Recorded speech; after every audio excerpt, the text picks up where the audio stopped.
کہتا ہے تو کہا جاتا ہے کہ این آر او مانگنے آ گیا ہے۔ سیکرٹری جنرل محمد علی درانی کہتے ہیں احتساب کا عمل نہیں رک سکتا، حکومت اور اپوزیشن کو ایک دوسرے سے مذاکرات کرنے چاہیے۔ ایک بیان میں محمد علی درانی کا کہنا تھا مستقبل میں لیگی دھڑوں کو قریب آنا چاہیے۔ اپوزیشن کا کہنا ہے کہ انہیں خامخواہ جیلوں میں بند کر دیا جاتا ہے۔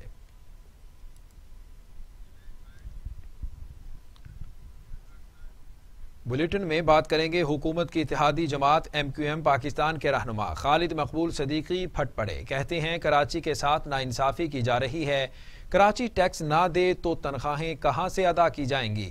ہمیں کہا گیا کابینہ میں موجودگی حکومت اور جمہوریت کو مستحکم کرنے کا باعث بنے گی۔ حکومت میں شمولیت کے لیے پہلا نقطہ مردم شماری کا تھا۔ وہ شہر جو آج بھی تمام تر ناانصافیوں کے باوجود، تمام تر زیادتیوں کے باوجود، تمام طور پر نظر انداز کر دینے کے باوجود، بڑے بڑے سرکاری آپریشنز کو بغیر وجہ کے بھگت لینے کے باوجود آج بھی بڑی ذمہ داری کے ساتھ پاکستان کے خزانے میں 60-65% اب بھی ادا کرتا ہے، جو سندھ کے ریونیو کا 95-97% ادا کرتا ہے۔ ہمیں کبھی کبھی لگتا ہے کہ کراچی کے ساتھ زیادتیوں، ناانصافیوں پر شاید کوئی قومی اتفاق رائے موجود، بات سنی بھی جا رہی ہوتی ہے لیکن اس پہ عمل درآمد نہیں ہو رہا ہوتا۔ تو ہماری آج کی پریس کانفرنس کا ایک مقصد یہ بھی ہے حکومتوں سے، ریاستوں سے سب سے پوچھنا کہ بھائی کوئی ایسا قومی کوئی اتفاق رائے ہو گیا ہے تو کراچی کی عوام کو ضرور بتا دیا جائے۔ کراچی کے لوگ، ان کے شہری علاقوں کے لوگ، حیدرآباد، میرپور خاص، نواب شاہ، سکھر اور اس کے علاوہ کئی 20 بڑے شہر سندھ کے 47 میں کیونکہ ہندو میجورٹی شہر تھے، تو جس معاہدے کے تحت مہاجر یہاں آئے اور ہندو یہاں سے گئے تو ان 20 بڑے شہروں میں مہاجر اکثریتی شہر تھے۔ ان شہروں کو اور 4-5 جو بڑے شہر ہیں ان کو جس طرح نظر انداز کیا گیا، اس کی اپنی تاریخ ہے، اور اس میں سب سے بڑا جو زیادتی کی گئی ہے کہ مردم شماری میں ان کی آبادیوں کو بہت کم کر کے دکھایا گیا ہے۔ یہ ہماری طرف سے الزام نہیں ہے، 2 دفعہ حکومتوں کے جانے کے بعد یہ ثابت ہو چکا ہے، یہ الزام ثابت ہو چکا ہے کہ کسی نہ کسی وقت پہ حکومتوں نے جان بوجھ کر ان آبادیوں کو کم دکھایا تھا۔ بھٹو صاحب کے دور میں تو اس وقت کے مردم شماری کے جو کمشنر تھے ان کو سزا بھی سنائی گئی۔ گورنر سندھ عمران اسماعیل نے مردم شماری سے متعلق ایم کیو ایم کا مطالبہ درست قرار دے دیا۔ گورنر سندھ عمران اسماعیل نے ایک بیان میں کہا ایم کیو ایم کا مطالبہ جائز ہے، خود پی ٹی آئی میں بھی یہ بات ہو رہی ہے، ایم کیو ایم کے ساتھ مردم شماری کا مسئلہ جلد از جلد حل ہو جائے گا۔ ایسا ممکن ہی نہیں کہ ایم کیو ایم حکومتی اتحاد سے الگ ہو جائے، 2023 کے انتخابات سے پہلے نئی مردم شماری کرائی جا سکتی ہے۔ اہم خبر ہے، آپ کو بتائیں کہ ترجمان سندھ حکومت مرتضی وہاب کہتے ہیں مزار قائد واقعے کو پی ٹی آئی رہنماؤں نے سیاسی مقاصد کے لیے استعمال کیا۔ وفاقی وزیر نے دھمکیاں دی، پریشر میں آ کر پولیس نے ایف آئی آر درج کی۔ مرتضی وہاب کا کہنا تھا کہ مردم شماری نتائج کا معاملہ مشترکہ مفادات کونسل میں ہے، وفاقی کابینہ کا فیصلہ یک طرفہ اور غیر آئینی ہے، سندھ حکومت اس کی ہرگز اجازت نہیں دے گی، ایم کیو ایم سڑکوں پر نکلنے کی بجائے کابینہ سے نکلے۔ پہلا ایشو جو بڑا اہم تھا وہ کیپٹن صفدر کا جو انسیڈنٹ تھا 18-19 اکتوبر کا، اس کے حوالے سے جو کابینہ کمیٹی کی رپورٹ تھی وہ کابینہ کے سامنے پیش کی گئی، جس کو کابینہ کمیٹی نے اپروو کیا، اور جو سفارشات پیش کی وہ میں آپ کے ساتھ شیئر کروں گا۔ دوسرا جو بڑا اہم فیصلہ کابینہ نے کیا وہ سینسس کے حوالے سے جو یک طرفہ غیر قانونی فیصلہ وفاقی حکومت کی جانب سے ہوا ہے اس کے حوالے سے بات کی گئی۔ اور تیسری چیز سندھ میں نوجوانوں کو روزگار کے حوالے سے گریڈ 5 سے 16 کے جو آئی بی اے کے ذریعے ٹیسٹ کنڈکٹ کیے جائیں گے، اس حوالے سے سندھ کابینہ نے کل ایک بڑا اہم ریلیف اورینٹڈ فیصلہ کیا، جو ایک اچھی خبر ہے جو میں نوجوانوں کے ساتھ شیئر کرنا چاہوں گا۔ تو میں سٹارٹ کرتا ہوں کیپٹن صفدر والے انسیڈنٹ سے۔ جیسا کہ آپ تمام دوست جانتے ہیں 18 اکتوبر کو غالباً 4:30 بجے ایک انسیڈنٹ کے حوالے سے بات کی گئی، جس کو میڈیا میں بڑی روشنی ڈالی گئی، بڑی قیاس آرائی اس حوالے سے کی گئی۔ اس معاملے کو ریزالو کرنے کے لیے وزیر اعلیٰ سندھ نے، سندھ حکومت نے 5 وزراء پر مشتمل ایک کمیٹی تشکیل دی اور 30 دن کا ٹائم اس کمیٹی کو دیا تھا کہ اپنی سفارشات کابینہ کے ساتھ شیئر کریں تاکہ اس کے اوپر عمل درآمد کیا جا سکے. بڑے لوگوں نے بڑی بڑی باتیں کی کہ یہ کہاں ہے رپورٹ, کیا ہوا رپورٹ کا, رپورٹ منظر عام پہ آئے گی نہیں آئے گی. تو اچھی خبر یہ ہے کہ جو کمٹمنٹ تھی سندھ حکومت کی, اس کمٹمنٹ کے مطابق 30 روز کے اندر وہ رپورٹ کابینہ کو جمع کرا دی گئی تھی. امیر جماعت اسلامی سینیٹر سراج الحق کہتے ہیں اپنا گھر تو قانونی بنا لیا لیکن غریبوں کے گھروں پر بلڈوزر پھیر دیا. ان کو خود بھی معلوم نہیں کون ان کا وزیر ہے کون مشیر. گجرانوالہ میں جلسے سے خطاب میں سینیٹر سراج الحق نے حکومت اور پی ڈی ایم کو آڑے ہاتھوں لیا. کہا سارے بادشاہ بند گلی میں داخل ہو گئے. کابینہ کا اجلاس ہوتا ہے تو وزراء ایک دوسرے کو جانتے نہیں. سندھ میں تعلیم و صحت کا کوئی نظام نہیں ہے. ریلوے 20 ارب روپیہ خسارے میں ہے. کیا وہ جواب دے سکتے ہیں کہ 142 حادثات ہو گئے اور اس میں سینکڑوں اور ہزاروں پاکستانی شہید ہو گئے؟ کون اس کا ذمہ دار ہے؟ آج اس حکومت نے اسٹیل مل کے 4500 ملازمین کو فارغ کیا, ملازمت سے برخاست کیا. میں پرسوں کراچی میں تھا. ملازمین چوکوں پر بیٹھے ہیں اور جن کے ساتھ روزگار ہے ان کی روزگار کو بھی ختم کر کے ان کے بچوں کو گلی اور کوچے میں بھیک مانگنے پر مجبور کیا. یہی پی ٹی آئی کا نظام, یہی پی ٹی آئی کی حکومت ہے. اس لیے میرے پیارے بھائیوں, مزدور کش حکومت ہے, کاشتکار کو مارنے والی حکومت ہے.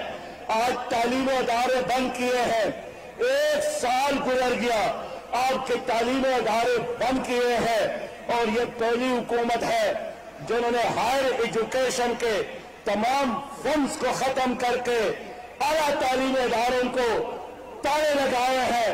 کوئی نیا پروجیکٹ نہیں ہے تاکہ آپ کی قوم جہالت کے اندھیروں میں اسی طرح رہے. میرے پیارے بھائیوں, اب میں آپ سے پوچھنا چاہتا ہوں کہ علاج کیا ہے.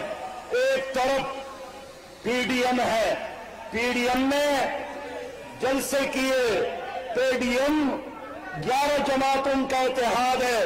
میں آپ سے پوچھنا چاہتا ہوں پی ڈی ایم کے ایک جلسے میں, میں آپ سے پوچھنا چاہتا ہوں پی ڈی ایم کے ایک پروگرام میں اسلامی نظام کا مطالبہ نہیں ہوا. شبلی فراز کہتے ہیں اپوزیشن کو این آر او نہیں ملا تو تحریک شروع کر دی. پی ڈی ایم کی صدارت کرنے والوں کے خلاف خود ہی تحریک شروع ہو گئی ہے. اسلام آباد میں پریس کانفرنس کرتے ہوئے شبلی فراز کا کہنا تھا پی ڈی ایم میں تضادات ہیں, کوئی استعفیٰ دینا چاہ رہا ہے اور کوئی نہیں. پی ڈی ایم کی تحریک دم توڑ رہی ہے. آپ ایک جمہوری حکومت کو ہٹانے کا مطالبہ کر رہے ہیں. کیا انہوں نے کسی اور ادارے سے جو کہ عدالتی ادارہ ہو, پلیٹ فارم ہو جہاں پہ انہوں نے یہ کی ہو, کیا انہوں نے پارلیمنٹ میں اس کو اٹھایا, کسی کمیٹیز میں ان کو اٹھایا؟ ان کے پاس ثبوت کیا ہیں؟ ان کے پاس کوئی ثبوت اگر ہیں تو وہ سامنے پیش کریں. صرف اس بات پہ کہ جی آپ کو الیکشن کے نتائج, آپ کی کارکردگی یا ناکارکردگی اور آپ کی جو حیثیت ہے اس کو پاکستان تحریک انصاف نے آشکار کیا. آپ کی لیک آف پرفارمنس کی وجہ سے لوگوں نے آپ کو ووٹ نہیں دیے. لوگوں کو پتہ چل گیا تھا کہ آپ نہ صادق ہیں نہ امین ہیں, اور آپ نے 2 سال بعد اچانک اٹھ کر, جب آپ کو کوئی ریلیف نہیں ملا, جب آپ کو کوئی این آر او نہیں ملا, فیٹف کے قانون کے بعد آپ نے یہ طے کر دیا کہ ابھی تو کچھ ملنے والا نہیں ہے تو آئیں اس کو ہم تحریک شروع کرتے ہیں. ثبوت بھی نہیں ہے. معاون خصوصی فردوس عاشق آوان کہتی ہیں لانگ مارچ اور استعفے کے دعوے زمین میں چلے گئے. جب نون لیگ کے 2 استعفے اسپیکر کے پاس پہنچے تو ان کی صفوں میں ہلچل مچ گئی. ایک تقریب سے خطاب کرتے ہوئے فردوس عاشق آوان کا کہنا تھا ان نوبت یہاں تک آ پہنچی گئی ہے کہ شہباز شریف مذاکرات اور مریم نواز احتجاج کی بات کر رہی ہیں. رہی بات مولانا فضل الرحمان کی تو ان کا ڈنکا شیرانی صاحب نے بجا دیا ہے. ملاوٹ مافیا، ظہیرہ اندوز اور مصنوعی بحران اور قلت پیدا کرنے والا یہ جو مائنڈ سیٹ ہے، یہ قائد اعظم کے پاکستان کی نفی کر رہے ہیں، اور اس مافیا کو للکارنا، اس کو شکست دینا اور اس نظام کو بدلنا ہی پاکستان تحریک انصاف کا سب سے بڑا چیلنج ہے۔ وزیر اعلیٰ عثمان بزدار کی قیادت میں ہم اس مافیا سے ٹکرا رہے ہیں، اور انشاءاللہ اس کو ملیا میٹ کیے بغیر ہم چین سے نہیں بیٹھیں گے، کیونکہ جو عوام اور عوام کی سہولتوں کے درمیان روڑے اٹکائے گا، بیریئر کھڑا کرے گا، وہ نہ عوام کا خیر خواہ ہے اور نہ پاکستان کا کسی صورت بھی۔ تو دوسری جانب وزیر اعظم عمران خان کے معاون خصوصی شہباز گل کا کہنا ہے کہ مولانا اجمل قادری نے پردہ اٹھا دیا کہ نواز شریف نے انہیں اسرائیل بھیجا تھا۔ شہباز گل نے ایک ٹویٹ میں کہا، مریم صفدر کے ٹویٹر پر اقرار کے بعد کہ میاں نواز شریف نے 2 بار وفد اسرائیل بھیجا، اب مولانا اجمل قادری کا اعتراف کیا کہ سابق وزیر اعظم کے اسرائیل بھیجے جانے والے وفد میں وہ بھی شامل تھے۔ شہباز گل نے کہا، جھوٹ مکر فریب میں ماہر مریم صفدر سے اب قوم سوال پوچھتی ہے کہ نواز اسرائیل کا ایجنٹ کیوں بنا۔ مودی کے ساتھ کھٹمنڈو میں ملاقاتوں کا راز تو فاش ہو چکا ہے، اب مولانا اجمل قادری نے بھی پردہ اٹھا دیا کہ نواز شریف نے انہیں اسرائیل بھیجا تھا۔ اب سمجھ آئی کہ نواز دن رات پاکستانی فوج کے خلاف زہر کیوں اگلتا ہے۔ اب قوم جاننا چاہتی ہے کہ یہ کھیل کب سے کھیلا جا رہا ہے۔ کم بیک بریک کے بعد آپ کو بتائیں کہ وفاقی حکومت نے نون لیگ کے سینئر رہنما شاہد خاقان عباسی کو بیرون ملک جانے کی اجازت دے دی۔ وزارت داخلہ کی طرف سے ایک سمری منظور کی گئی ہے، جس کے مطابق وفاقی حکومت نے سابق وزیر اعظم شاہد خاقان عباسی کا نام ECL سے نکال دیا ہے اور انہیں بیرون ملک جانے کی اجازت دے دی ہے۔ شاہد خاقان کا نام نیب کی سفارش پر ECL میں ڈالا گیا تھا۔ شاہد خاقان عباسی کو بیرون ملک جانے کے لیے 1 ٹائم اجازت دی گئی ہے۔ شاہد خاقان اپنی ہمشیرہ کی عیادت کے لیے بیرون ملک جائیں گے۔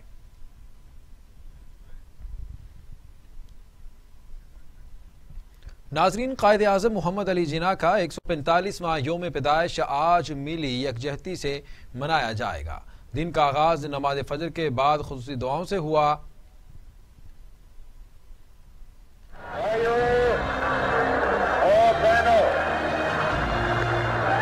پاکستان حاصل کرنے کے لیے ہم نے بہت قربانی کی ہے۔ یہ گرجتی دشمن کو للکارتی آواز فکر و شعور کے علم بردار معتبر نامور وکیل سیاستدان قائد اعظم محمد علی جناح کی ہے۔ آپ نے 25 دسمبر 1876 کو کراچی میں آنکھ کھولی، ابتدائی تعلیم حاصل کرنے کے بعد اعلیٰ تعلیم کے لیے بیرون ملک کا سفر شروع کیا، جہاں سے لا کی تربیت حاصل کرنے کے بعد قائد اعظم محمد علی جناح نے ممبئی ہائی کورٹ میں بطور وکیل خود کو رجسٹر کروایا۔ اس دوران والدہ کے انتقال نے آپ کو گہرا صدمہ دیا۔ قائد اعظم محمد علی جناح نے اپنی سیاسی زندگی کا آغاز سن 1906 میں انڈین نیشنل کانگریس میں شمولیت سے کیا۔ انڈین نیشنل کانگریس کی تنگ نظری کے باعث قائد اعظم محمد علی جناح نے 1913 میں برصغیر کے مسلمانوں کی ترجمان جماعت آل انڈیا مسلم لیگ میں شمولیت اختیار کر لی۔ آپ نے سیاست کے ابتدائی ادوار میں ہندو مسلم اتحاد کے لیے کام کیا۔ قائد اعظم نے مسلمانوں کی حالت زار کو بہتر بنانے میں بہت سا کام کیا۔ 1929 میں برصغیر کے مسلمانوں کی ترجمانی کرنے والے مشہور 14 نکات پیش کیے۔ ہندوستان کے لوگوں کو لیڈ کرنے، انگریزوں سے چھٹکارا دلوانے کے لیے کی گئی جدوجہد کے باعث سن 1938 کو قائد اعظم کا لقب دیا گیا۔ آپ کو طالب علموں اور نوجوان نسل سے بہت سی امیدیں وابستہ تھیں، یہی وجہ ہے کہ اپنی زیادہ تر تقریروں سے اپنے سے زیادہ نوجوانوں سے مخاطب ہوئے تھے۔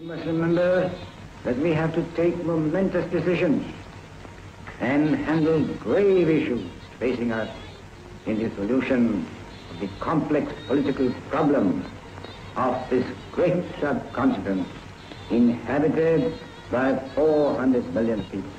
I pray to God that this critical moment He may guide us and enable us to discharge our responsibilities in a wise and statesmanlike. 23 March 1940 کو منٹو پارک میں علامہ اقبال کے خواب کو سچ ثابت کرنے کے لیے قرارداد پاکستان منظور کی گئی، جس میں بر صغیر کے مسلمانوں کے لیے الگ وطن کے حصول کا باقاعدہ طور پر اعلان کیا گیا۔ We want the division of India into Hindustan and Pakistan because that is the only practical solution which will secure freedom for both Hindus and Muslims and the achievement of stable and enduring governments of Hindustan and Pakistan. اپنی صحت کو خاطر میں لائے بغیر آپ حصول پاکستان کے لیے جدوجہد کرتے رہے. یہی وجہ ہے کہ آپ کو بے شمار بیماریوں نے گھیر لیا تھا. شاید تب تک آپ اپنا کام مکمل کر چکے تھے. آپ 11 ستمبر 1948 کو دنیا فانی سے کوچ کر گئے.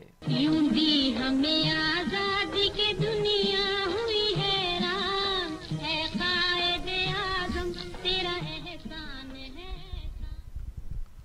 مسیحی برادری کرسمس مذہبی جوش و جذبے سے منا رہی ہے. گرجا گھروں کو برقی قمقموں اور پھولوں سے سجایا گیا ہے.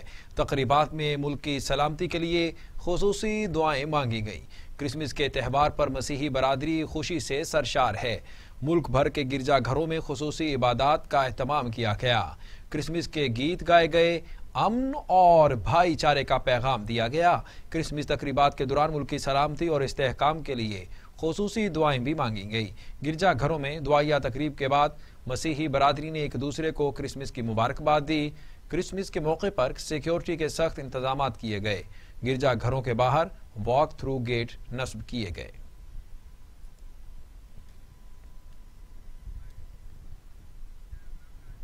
آگے بڑھیں گے. آپ کو بتائیں کہ پاک فوج کے سربراہ جنرل قمر جاوید باجوہ کہتے ہیں دنیا کی کوئی طاقت پاکستان کو ختم نہیں کر سکتی.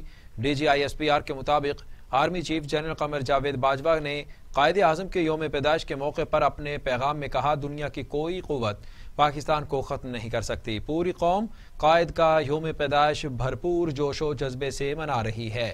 پوری قوم آج کے دن اس عہد کی تجدید کر رہی ہے کہ قائد کی امید، جرت اور اعتماد کے پیغام پر عمل پیرا ہیں. قائد کے ایمان، اتحاد اور نظم کے ذریعے اصول ہمیشہ ہمارے بنیادی اصول رہیں گے.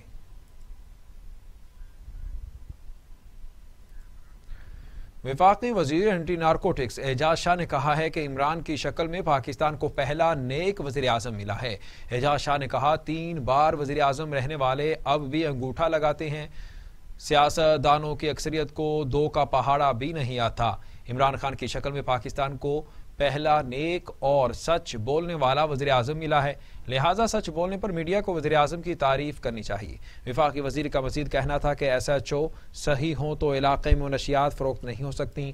منشیات کیس میں ایس ایچ او کا نام بھی درج کروانے کے لیے قانون میں ترمیم ہونی چاہیے. اس سلسلے میں 30 دسمبر کو وزیر اعظم سے ملوں گا.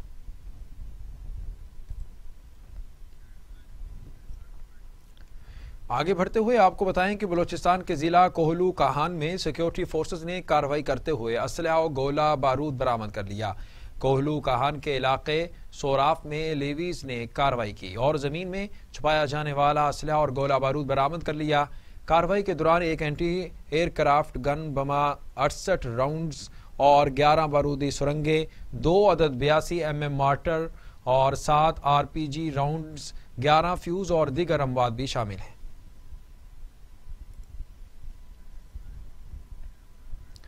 قاتل وائرس کی بات کریں. آپ کو بتائیں کہ لاپرواہی اور بے احتیاطی نے کورونا کو بے قابو کر دیا. دوسری لہر میں اموات بڑھنے لگی. 24 گھنٹوں میں مزید 85 مریضوں کے انتقال نے خطرے کی گھنٹیاں بجا دی ہیں. اموات کی تعداد 9753 ہو گئی. مزید 2152 افراد میں کورونا کی تشخیص سے مریضوں کی تعداد 4,67,222 ہو گئی. 4,19,000 سے زائد مریض صحتیاب ہو چکے. 38,511 مریض زیر علاج ہیں. پاکستان میں کورونا سے ایک روز میں 85 مریضوں کا انتقال ہو گیا. پنجاب میں 3,831، سندھ میں 3,440، خیبر پختونخوا میں 1,585، بلوچستان میں 181، بلتستان میں 101، آزاد کشمیر میں 213، اسلام آباد میں 402 مریض انتقال کر چکے. 24 گھنٹوں میں مزید 2,152 افراد میں وائرس کی تشخیص ہوئی. پنجاب میں 1,34,345، سندھ میں 2,08,514، خیبر پختونخوا میں 56,544، گلگت بلتستان میں 4,000، اسلام آباد میں 36,000 اور آزاد کشمیر میں 8,103 مریض ہو چکے. مزید آپ کو بتائیں کہ دنیا بھر میں کورونا سے ہلاکتوں کی تعداد 17,52,000 ہو گئی. مریضوں کی تعداد 8 کروڑ ہو چکی ہے. 5 کروڑ 63 لاکھ مریض صحتیاب ہو چکے. وبائی کرونا وائرس کے وار جاری. امریکہ اور یورپ میں تاحال کورونا کو کنٹرول نہ کیا جا سکا. امریکہ میں 3,37,000، برازیل میں 1,90,000، بھارت میں 1,47,000، میکسیکو میں 1,21,000، روس میں 54,000، فرانس میں 62,268 اور سعودی عرب میں 6,168 اموات ہو چکی ہیں.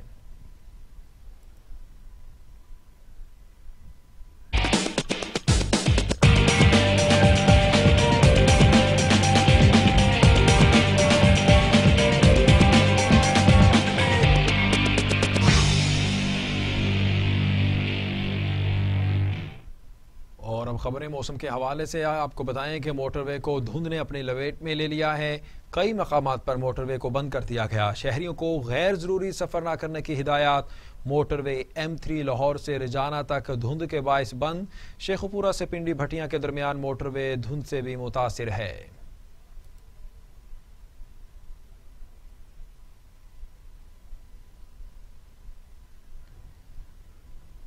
نیوز اسٹوڈیو سے اب تک کے لیے اتنا ہی. مزید خبروں اور اپڈیٹس کے لیے دیکھتے رہیے